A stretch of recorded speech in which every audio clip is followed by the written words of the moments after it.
Well, hello, everybody. I am excited to be back. We are here to continue with our live stream event. So I'm popping on in here yesterday, today, and tomorrow to answer questions surrounding just comments and concerns that may have come up over last week's event, where I shared for 5 days some free content from my online course, Anxious Attachment 101, 5 days to take the open heart from clingy to confident. And so this week we are focusing on some live stream series on answering questions that may have come up in that process. And if you are interested in learning more about the course, I'm going to include a link to that in the caption of this video. It's available from now until the end of the month for 30% off, so feel free to check it out. And so yesterday we talked about anger. We talked about the 9 faces of anger. And there was a wonderful question posed during that live stream, which I wanted to address today, in part because it's a good question, and also in part because it's actually something I've written books about. So the question had to do with, let me pull that up. How do I get past feeling angry towards someone who has died?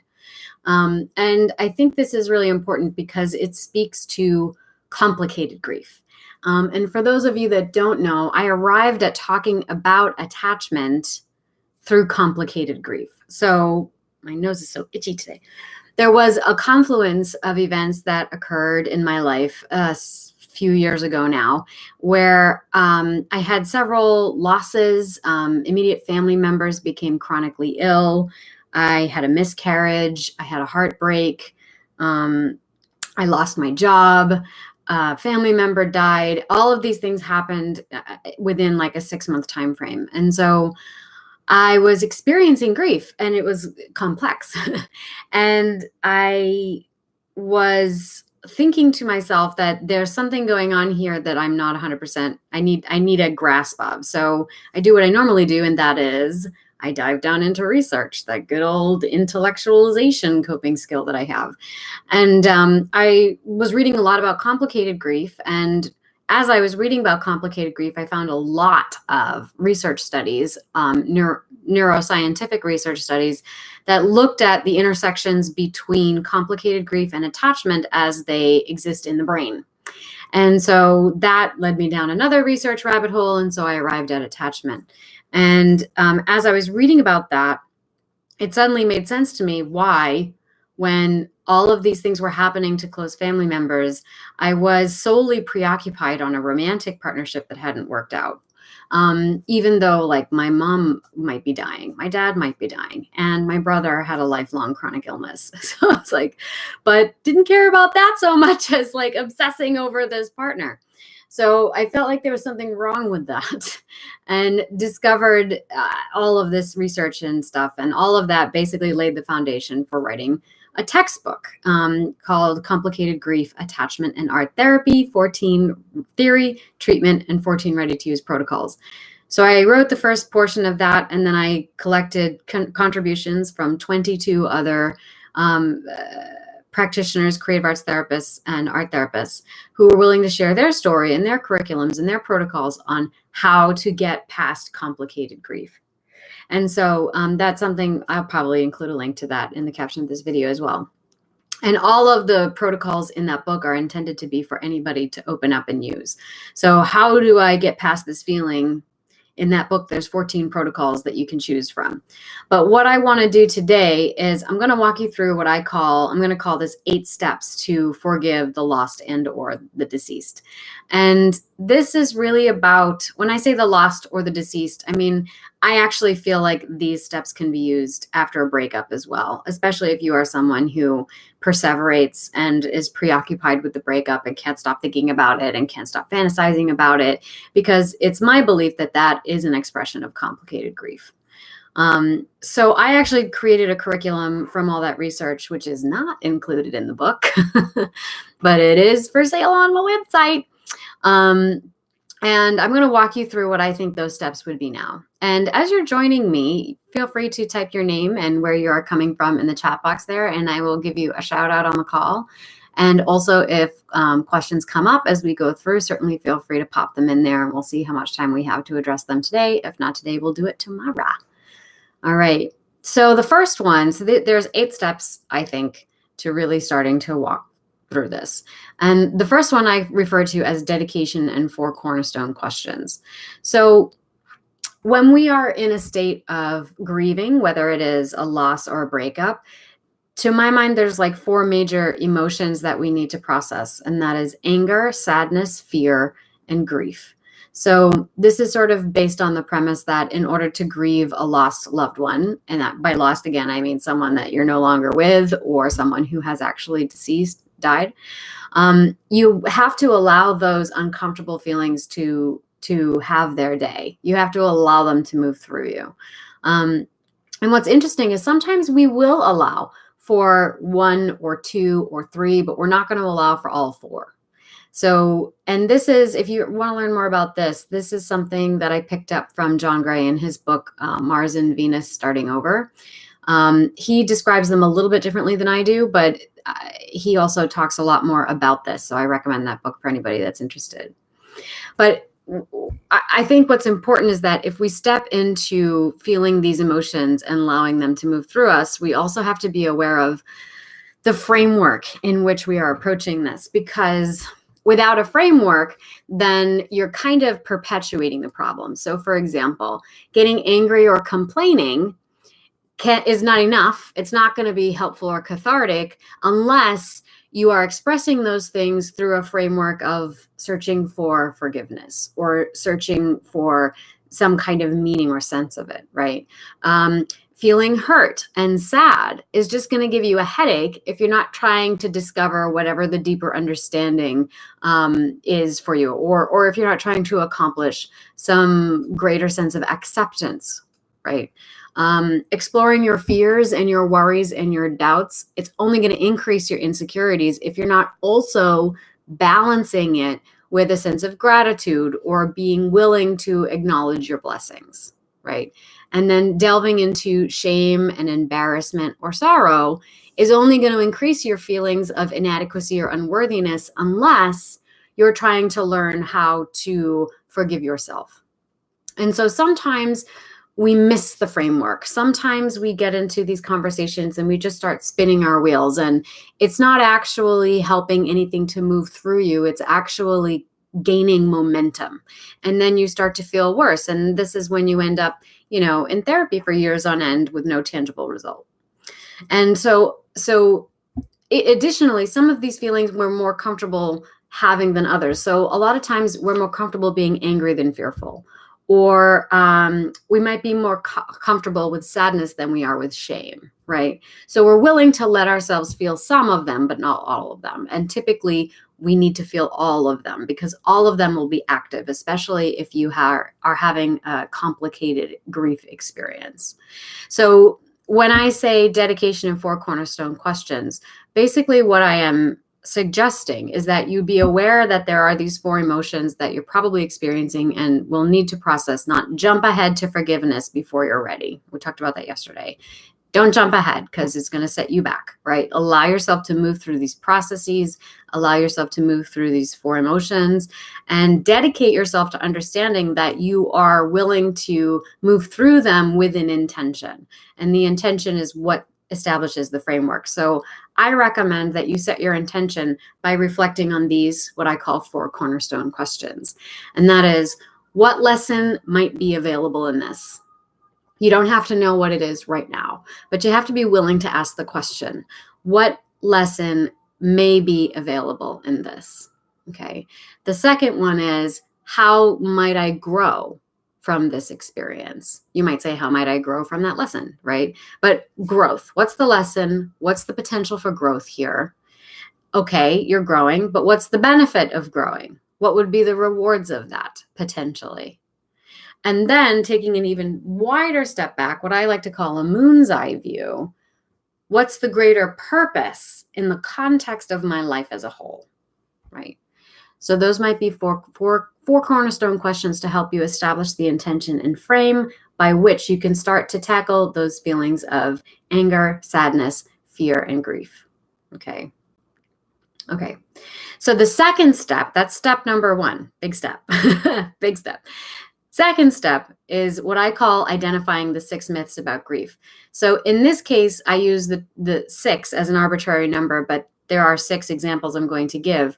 But we will all have stories around what is good and appropriate and the right way to move on from things, to grieve things, to mourn things, right? And a lot of times we are given permission to do some, but not others. So here are 6 myths that I would share with you today. But again, you might add to these myths that you're familiar with in your life and in your experience. So the first one would be, don't feel bad, right? Second one, replace the loss. So, oh, I'm so sorry about your pet. Let's go out and buy you a new puppy. Like right away, replace the loss. Or, the best way to get over somebody is to get under somebody else. You've ever heard those? Grieve alone, right? Oh, she just needs to be alone. Give her time, right? That's the other one. That's the next one. Give it time, right? Time heals all wounds. Number 5, be strong for others. Got to keep a stiff upper lip for your mother and your sister, right?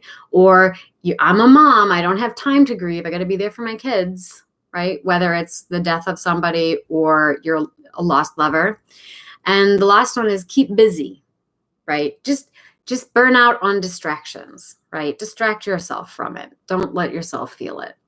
So those are like 6 examples, but you might even right now be able to identify like myths in your family system or even in your culture that talk about the ways in which you are supposed to and or allowed to feel about loss, right? And then, so you got to identify those things first, because if you don't, you will be operating unconsciously in response to them, okay? Now, the third step is to identify short-term escapes. So in the context of this video, I would qualify addictions as short-term escapes, but short-term escapes can encompass activities and behaviors that are not traditionally under the umbrella of addiction. So, for example, examples of addictions can be, or I should say non-ingestive addictions can be like gaming, shopping, workaholism, things like that, excessive exercise. And by that, I mean being like punitive towards the body as a way to control what the body holds. And that is emotions, right? That is the pain. That is the visceral response to what we are experiencing. And that's what we qualify as being bad or uncomfortable. So then we are going to beat that body into submission through whatever. So that could be overeating, like stuffing the feelings back down. It could be excessive exercise. No, we're going to beat this into submission, all things like that. And of course, there are the traditional escapes like drugs, alcohol. What else? You could have another one I think happening quite a bit is like, we're starting to see the way like obsessing over social media, those little bings, like lighting up dopamine in the brain, or binge watching television, things like that. Like I get wrapped up in a good show myself, don't get me wrong, but I will admit that sometimes that's just my escape, right? Sex could be used as a form of escape. Things like that. Sometimes romance novels, that was a big escape for me for a long time. So that's number, what did I say that was? Number 3, you're going to identify how you are escaping your feelings and be aware of that and make a conscious choice to not allow that to happen so much. Then number 4 is examine a history of loss and your patterns of grief, right? So what is your history of loss? How have you experienced loss in the past? Not just of a person, but also in your lifetime. Have you ever had any major moves in your lifetime? Have you ever had to switch schools? Have you ever lost a job unexpectedly? Things like that. Or, have you ever, like in high school, did a best friend kind of ditch you for the popular kids? Things like that. Like you might not view them as major losses now, but in retrospect, from that vantage point and perspective of where you were in your life, what were those major losses? And when I do this in my online course for this, we actually do a full timeline, and we create a timeline of your life, and we look at, because I deal with this primarily in the realms of love and relationships, I have you identify the first person you had intense feelings for, whether or not it was a relationship or not, right? And then to look at Who did you have intense feelings and preoccupations for, whether or not it had a label, throughout your lifetime? And then go back in and take a look at what else was going on in your life at that time. So like for me, I had major moves. When I was younger, I moved every 2 years. Sometimes it was within state, but the biggest ones were between states, back and forth. And I noticed that, and then graduating high school, going to college, graduating undergrad, going to grad school, moving to New York. And I noticed that when I had those major transitions, I would become increasingly insecure, and I would wind up in these relationships that were very fiery and intense, but not so healthy, right? So there was something about my base sense of security that compelled me to attach myself to people that may not have been so good for me, because I was at my foundation insecure, because there were these big things going on in my life. So it's important to be aware of that. So that's step 4, like really looking at and taking a look at those patterns. Step 5 is attachment figures and systems of grief. So this is where we start getting into the family systems, right? The way that emotional honesty was actually how much it was or was not present in your family system. Taking a look at secrecy, taking a look at, sometimes families will have this, especially families in which there's a certain level of dysfunction, like alcoholism or drug use or some form of abuse. There will be secrets that are, the system creates kind of an interwoven method for obscuring those secrets. And so that everything maintains a kind of equilibrium. It's like the system becomes pathological. And so we have to take a look at how much we are allowed to experience our feelings within a dysfunctional system. And usually it's not very often. So not only are we looking at a history and patterns of loss in your lifetime, meaning the circumstances, but now you're going to go a little bit deeper and look at the way losses handled systemically in your immediate family system, right? And then number 6, once you've laid that's all really more or less foundational. Once you've done that, then you take a look at incomplete communications. So incomplete communications are like, what would you say that you didn't get to say, right? Now, the other side of this is if you're angry with someone and they've passed, sometimes we don't have permission to be angry at the dead, right? Don't speak ill of the dead. But if there were things that we needed to express, oftentimes it's because there are things we didn't get from the deceased, or it could be that we didn't get from someone who's no longer in our life for whatever reason. And so there's a sense that I can't get over this because I'm never going to get what I wanted from them.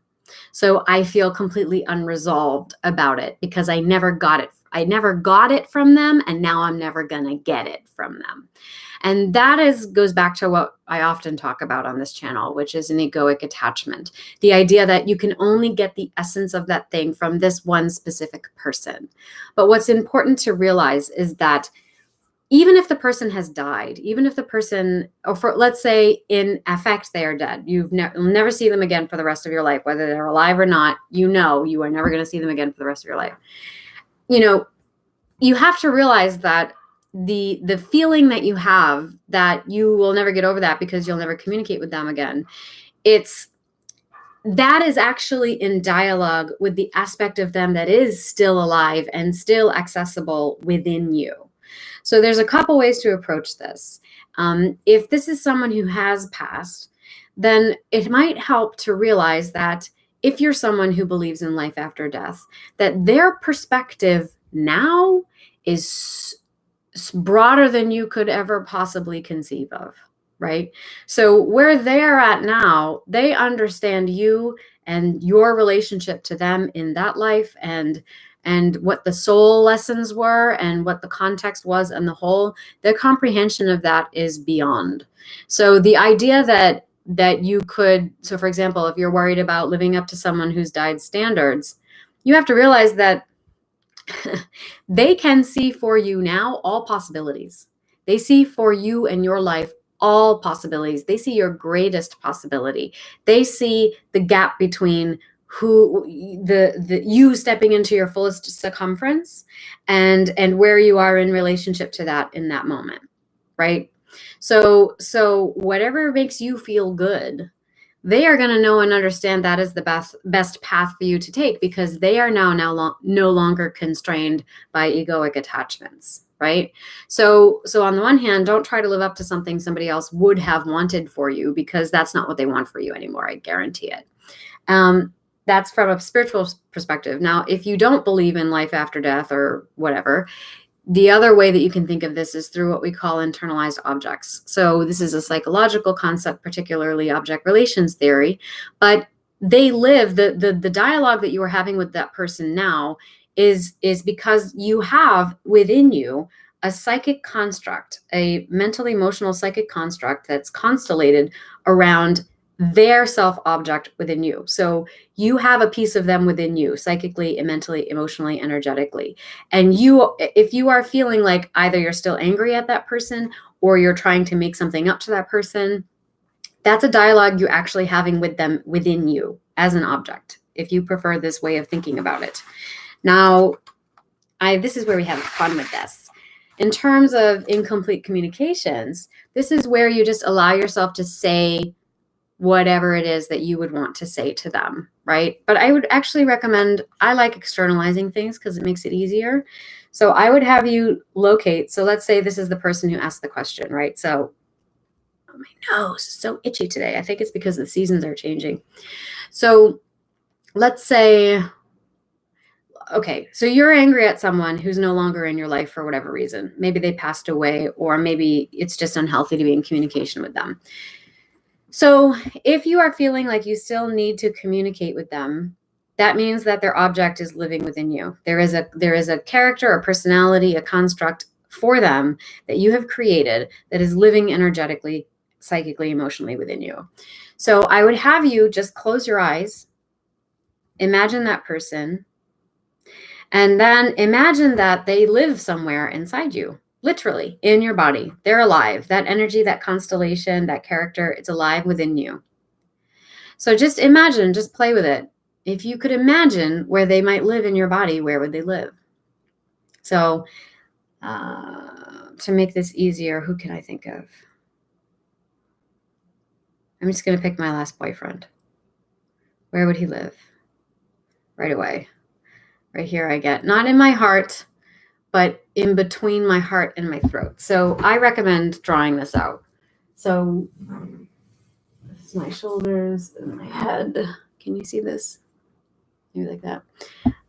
So this is my throat. This is my heart.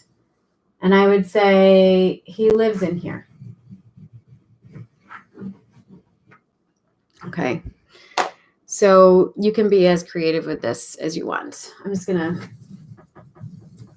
I like having fun with these things. So I'm going to do my throat chakra. I'm going to do my heart chakra. And so then the knot, or the dialogue that I have with this person, exists between them. Okay. So this is the person that we are having. Well, in my example, I am having, or I may have, but you may have. So where do they live in your body first? Identify it. You might even touch it. So for me, it's like right here, right? So then you think about, what's the incomplete communication? What would you say to them? What is it that you want to say to them? And I would add, don't make it like, oh, I want to say this, this, and this, because you're trying to convince them to see things your way. Start with the feeling, right? Start with instead of, if you had only done this, then we could have done that, and blah, blah, blah. That's machinations, right? You want to start with, I feel so helpless.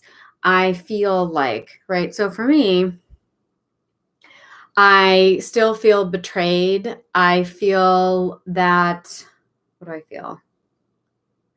I feel that the fun we had is incomparable. I feel that there were opportunities that were missed. I feel that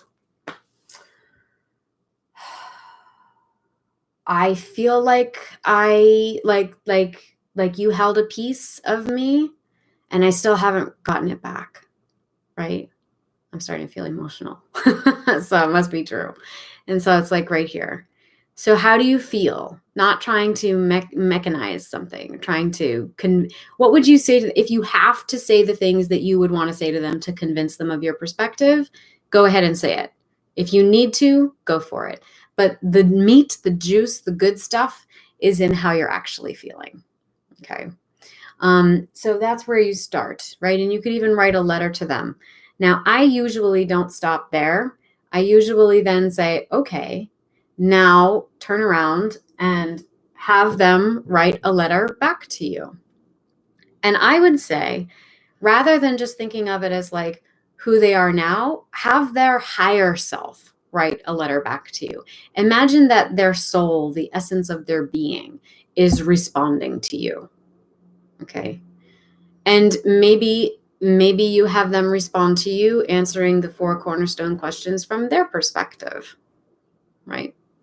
So that's incomplete communications, and you could just write it right on your drawing if you wanted to, right? So then next is forgiveness and gratitude. Now, I 100% believe that you cannot jump to forgiveness if you don't allow yourself to do that first step I talked about, which is fear, anger, grief, and sadness, right? If you try to jump to forgiveness, which I hope you notice is step 7 out of 8 here, right? We've got so many steps that come before that. So that is the dedication and 4 cornerstone questions, letting yourself go through those 4 emotions, identifying the myths about grief, the beliefs that you think you have to your rights to your feelings and how to feel them, getting rid of the short-term escapes that prevent you from really delving into this kind of work, examining your contexts and your history, like your patterns of grief, and then also looking at the system, the internal family system, right? The way that you may have been participating in a dysfunctional system. All of that is before you step into 6, which is incomplete communications, identifying where they live inside you still and being willing to have a dialogue with it. All of that's before step 7, which is now you may be ready to step into forgiveness and gratitude, right? So this is where you start to feel, not just think about, but feel those shifts towards what could be my lesson here, what might be the benefits of that, of growing, right? What would be the growth, and how might that affect me in the context of my life, right? So now we step into forgiveness and gratitude. And this is where, and I would recommend start by forgiving yourself, because inevitably that's what's going to be causing the most damage, right? Or that's going to be the thing that trips you up more often than not, is not forgiving yourself for something. And then the last step is, of course, integration. That is where you start to feel real shifts in your felt and qualitative experiences, right? And that is when you start to feel like you could be ready to either, I don't like let go of the anger, but it may not be so active as that. It may just kind of go on its own. It's sort of like the way, I like this metaphor, but it's kind of like the way that the sunlight will warm a cold room. It's like you don't notice it. It just sort of happens gradually, right? So those are the 8 steps. I'll say them one more time. So 8 steps to, I was calling this 8 steps to forgive the lost or the deceased. And the first is dedication and 4 cornerstone questions, to examine the 6 myths about grief, to identify your short-term escapes, and relieve yourself of them. Looking at a history of loss and patterns of grief, then looking at the systems of grief within your attachment family, right? Your immediate family. Then looking at incomplete communications, number 6. Number 7, forgiveness and gratitude. And lastly, number 8 is integration. So, okay, so it looks like we've got some people joining us here. We've got John, Connie, Shelby, welcome. Raphael, wonderful. Gangliums, hi there. And who else? Do we have anybody else here? Okay. So again, as you are joining us, you can just type your name and where you're coming from in the chat box there. I'll give you a little shout out on the call. Okay, so we have some individuals. Okay, my mom passed away a year ago.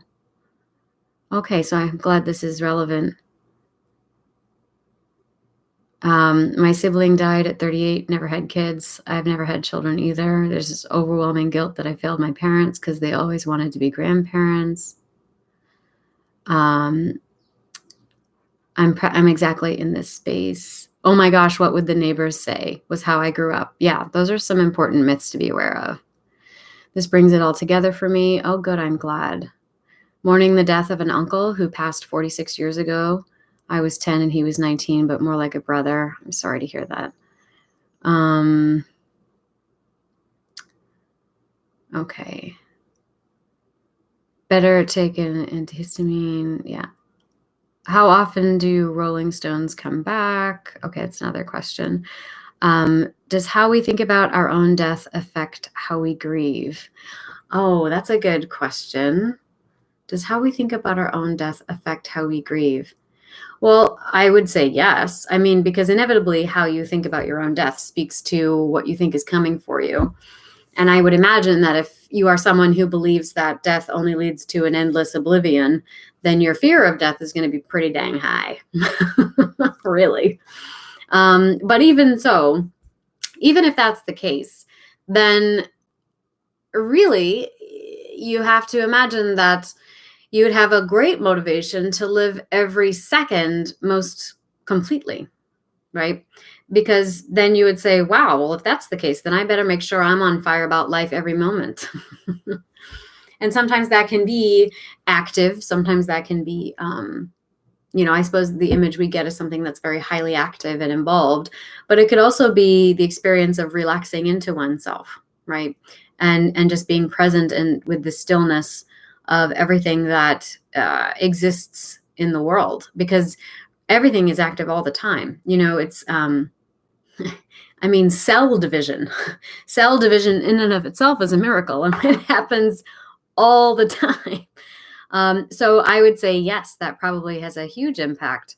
I think also our beliefs about death are probably what impacts our, not just how we grieve, but also how we love, would be my assumption. How often do Rolling Stones come back? Well, certainly nobody could ever make a blanket statement about that. But what we can look at is that there are certain patterns of attitude and behavior which qualify, in this case, avoidant attachment. So I refer to people who have avoidant attachment as Rolling Stones.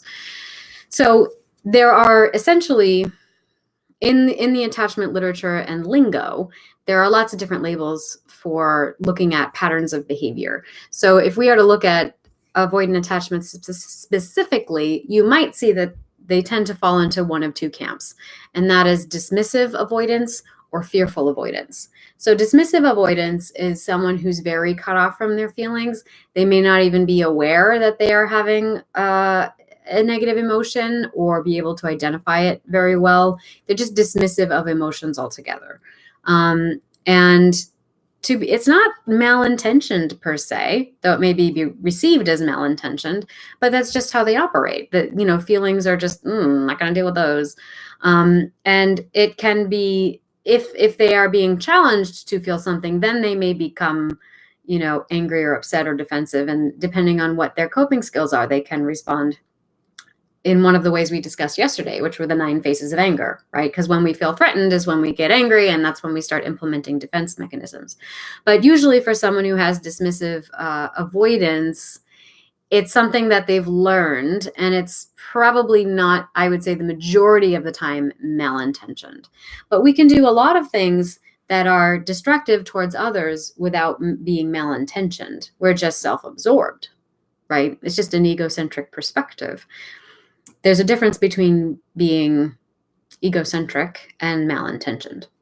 The other one is fearful avoidance. So fearful avoidance is someone who experiences avoidance, and perhaps they're more likely to behave that way or to vocalize and describe their own inner attitudes in that way. But they experience an intense sense of anxiety. So they may act like they may disappear or withdraw or whatever, but it's not because they don't have feelings. It's because their anxiety is actually quite intense, and they're more afraid of being flooded. Okay. There's a desire for closeness, and then there's a fear of being close. So sometimes fearful avoidant behavior might be considered disorganized behavior, what I call disorganized attachment as well. And as I've said before, maybe I can show another diagram. These things are on a spectrum. So maybe I can move this down a little bit. So like, you know, you would have like high, let's say avoidance, low, then you might have low anxiety, and then you'd have high anxiety, right? So if you're someone who's fearful avoidant, you would have like high avoidance and high anxiety, right? So this is usually considered to be like disorganized attachment, at least according to Mary Main. But imagine like maybe but someone who has fearful avoidance, that maybe they're high avoidance, but like I hope there's like so many places that you could be existing within this quadrant, right? And so a person's presentation is going to be qualitatively different depending on what point you land on. So you might have someone who maybe their behaviors are more avoidant, but inside they experience high anxiety. In terms of the measures that psychologists use, that's not well measured, let's be honest, right? So we look at behaviors more often than we do anything else. And then you ask someone a question like, well, what if you were in this circumstance? How would you behave? And of course, a lot of people they know how to respond. They know what would be the secure answer. And they like to assume that that's how they would behave or that's how they would act. So then they think, oh, I'm secure. But the reality is, it's not what they do. So there's layers of awareness around this. And that's why anytime you do an assessment or something like that, it's good to get a close family member to also answer the questions about you from their perspective, or, a friend or something like that, or a spouse, because we can only see things from within our own perspective, right? So for the validity of these things, I would recommend that if you are taking an attachment styles quiz or assessment, that you have someone close to you also answer these questions about you, and someone who's not afraid to piss you off and don't get pissed off. So to answer the question, do they ever come back? Well, of course they come back. That's how we end up with things like the anxious avoidant trap and these roller coaster relationships, because they go and they come back.